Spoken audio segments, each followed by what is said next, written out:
इथे मी अध्यक्ष फक्त म्हणून नावाची जबाबदारी नाहीये, काम तर करायचंच आहे, पण इथे सगळेच अध्यक्ष आहेत.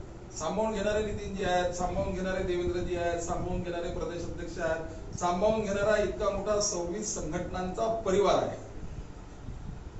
मला काहीच हे नाही. हा, कुठे चुकलं तर मला सांगणारे पण आहेत आणि चांगलं झालं तर माझी वाहवाही करणारे पण आहेत. समाजातल्या शेवटच्या घटकापर्यंत, अंतिम व्यक्तीपर्यंत आमची विचारधारा भारतीय संविधानातलं, राज्यघटनेतलं जितक्या कल्याणकारी योजना असेल, जितकी सेवा असेल, ह्या शेवटच्या घटकापर्यंत आम्ही पोहोचू.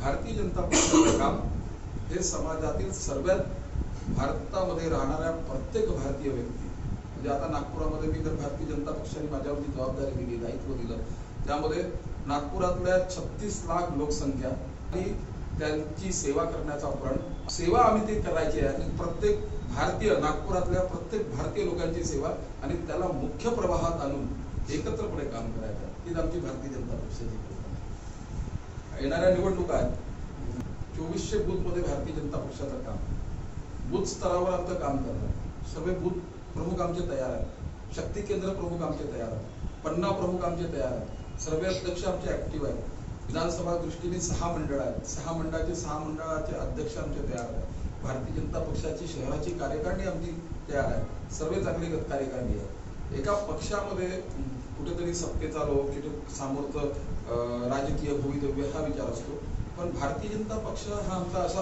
असा पक्ष आहे की इथे राजकारणच नाही, इथे समाजकारण आहे, सेवाकारण आहे आणि एका परिवारासारखे गुण्या गोविंदाने राहणारे भारतीय जनता पक्षाचे कार्यकर्ते आहेत. आमच्या पक्षातील भाजपातल्या प्रत्येक नेत्यांचा प्रवास खरं तर संघर्षमय आहे आणि त्या संघर्षमय प्रवासातून सर्वांना सोबत घेऊन, एकत्र घेऊन आम्ही एक चांगला मार्ग काढतोय किंवा प्रगत नागपुरामध्ये कसं करू हे आमच्या बूथ प्रमुखांचं आहे आणि बूथ प्रमुखात हा आमचा पाया आहे.